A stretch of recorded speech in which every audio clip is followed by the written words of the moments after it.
गांव के आखिरी छोर पर मिट्टी और फूस से बना एक छोटा सा घर था। छत जगह जगह से टूटी हुई, दीवारों में दरारें और दरवाज़ा ऐसा कि हवा भी बिना पूछे अंदर आ जाए। लोग उसे गरीब का घर कहते थे।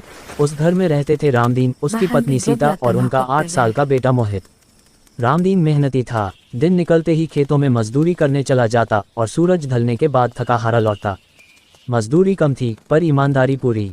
सीता चूल्हे पर रूखी सूखी रोटियां बनाती और हर बार बेटे से कहती, बेटा आज कम है पर कल अच्छा होगा। मोहित मुस्कुरा देता, उसे शिकायत करना नहीं आता था। बरसात के दिन सबसे मुश्किल होते। छत से पानी टपकता, मिट्टी का फर्श कीचड़ बन जाता। सीता बर्तन रख रख कर पानी रोकती और रामदीन आसमान की ओर देखता, हे भगवान बस ये घर टिका रहे। एक रात तेज तूफान आया। हवा इतनी जोर से चली कि छत का आधा हिस्सा उड़ गया। तीनों एक कोने में सिमट कर बैठे रहे। डर, ठंड और भूख तीनों साथ थे। सुबह गांव वाले देखने आए। कुछ ने अफसोस जताया, कुछ ने सिर हिलाया, गरीब की जिंदगी ही ऐसी होती है।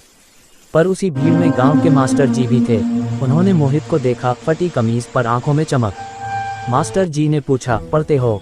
मोहित बोला, जी स्कूल जाता हूँ जब काम न हो। मास्टर जी का दिल भर आया। उन्होंने उसी दिन गांव में बात रखी। तुम सबने बहुत थोड़ा अच्छा थोड़ा कर रहे मदद हो। की, कोई ईंट लाया, कोई लकड़ी, कोई पैसे। कुछ ही दिनों में वही टूटा फूटा घर एक मजबूत छत वाला छोटा सा पक्का घर बन गया। रामदीन की आंखों में आंसू थे। सीता ने पहली बार सुकून की सांस ली और मोहित, उसने उस नए घर में बैठकर किताब खोली। सालों बाद मोहित पढ़ लिख कर मास्टर बना।